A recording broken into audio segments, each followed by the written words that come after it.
মিস্ত্রি মহাজন সাহেব দুইটা বাছুর এরকম করে ঘাস ছিলে কেকে গরুকে খাওয়াইছেন। এই যে আমাদের দেশি গরু, তাই এই যে বাচ্চারা এখানে ফুটবল খেলছে। ভালো হয়েছে, ভালো। এই যে ধানগুলো আপনারা দেখতে পাচ্ছেন আমার পিছনে পানি চাই বা অনেকে বলে ট্যাপরাই, ভালো হয় নাই, খারাপও হয় নাই।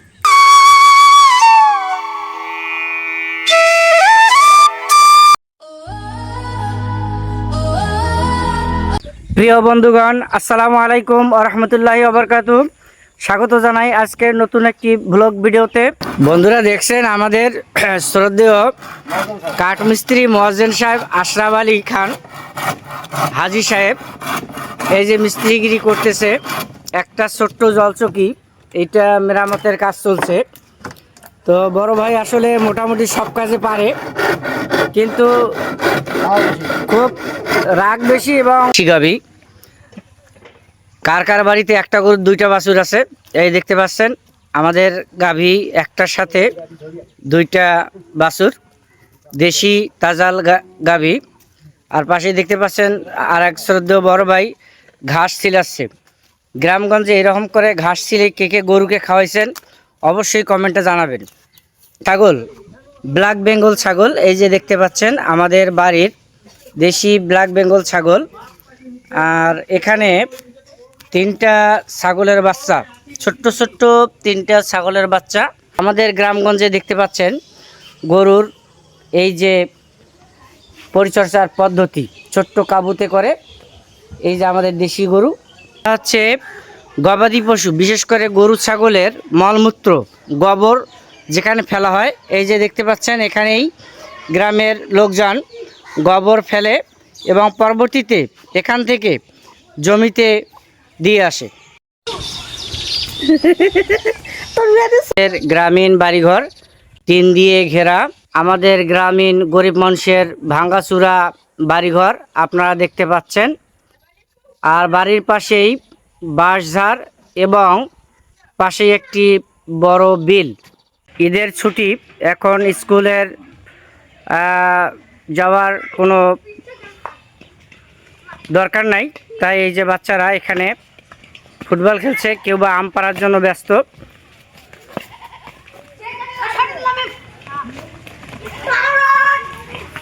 যে গ্রামের ভাই ভাতিজা, ছোট বাচ্চা কাচ্চা সবাই মিলে এখানে খেলাধুলা করছে। ছোটোবেলার খেলাধুলার সেই কি যে আনন্দ, যদি এই দিনটি ফিরে আসতো। এখানে ভুট্টা এনে পলিথিন দিয়ে ঢেকে রাখা হয়েছে। আকাশের অবস্থা খুবই খারাপ, তাই এগুলোকে রোদে দেওয়ার খুবই প্রয়োজন। কিন্তু এই যে দেখতে পাচ্ছেন আকাশ খুবই মেঘলা। কোথায় জানবে? কি কাজ করবেন? কৃষিকাজ। ধান কাটা? ধান কাটা। তা ধান কেমন হয়েছে এবার? ভালো হয়েছে। ভালো। এই যে আমাদের মোকসেদ ভাই, আপনারা দেখেন প্রতিদিন ঘাস কাটতে যায়। ভাইজান কোথায় যাচ্ছেন? ঘাস কাটতে। গরু কয়টা? গরু তিনটে। তিনটা। আচ্ছা, এখন যাচ্ছি দোলাবাড়ি দিয়ে হেঁটে হেঁটে। আর দোলাবাড়িতে দেখতে পাচ্ছেন অনেক জমির ধান কেটে নিয়ে গেছে, আরও কিছু জমিতে ধান এখনো বিদ্যমান আছে। এই যে ধানগুলো আপনারা দেখতে পাচ্ছেন, কিছুদিনের মধ্যে হয়তো এই ধানগুলোও কাটা হয়ে যাবে। আর ধান কাটা হলেও আকাশের অবস্থার কারণে ধানের দাম সেরকমের পাওয়া যাচ্ছে না। এজন্য দরকার অনেক রোদ, কিন্তু সেই রোদ নেই। আপনারা দেখতে পাচ্ছেন আমার পিছনে আকাশের করুণ অবস্থা।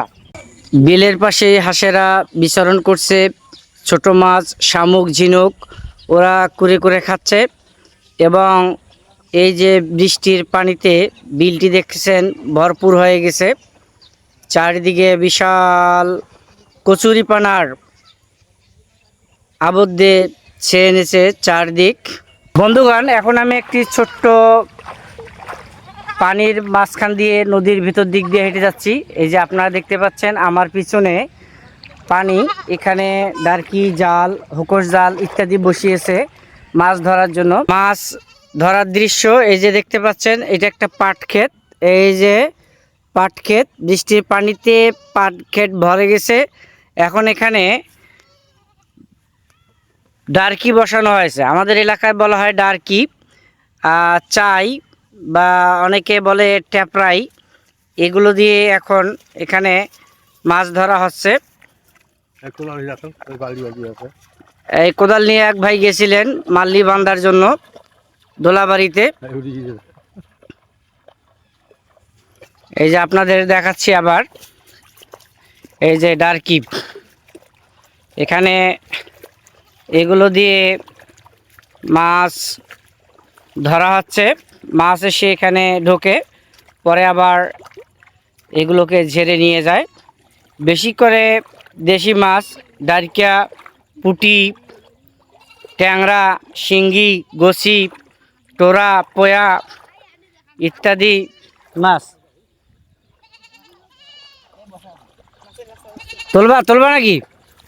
প্রিয় বন্ধুরা, যারা এই রকমের গ্রামীণ ভিডিও দেখেন বা বাংলাদেশি গ্রামীণ চিত্র দেখতে ভালোবাসেন, তারা অবশ্যই আমার নিয়মিত ব্লগ ভিডিওগুলো দেখবেন এবং আমার ফেসবুক পেজ থেকে দেখলে পেজটিকে ফলো করার, আর ইউটিউব চ্যানেল থেকে দেখলে চ্যানেলটিকে সাবস্ক্রাইব করার আমন্ত্রণ রইল।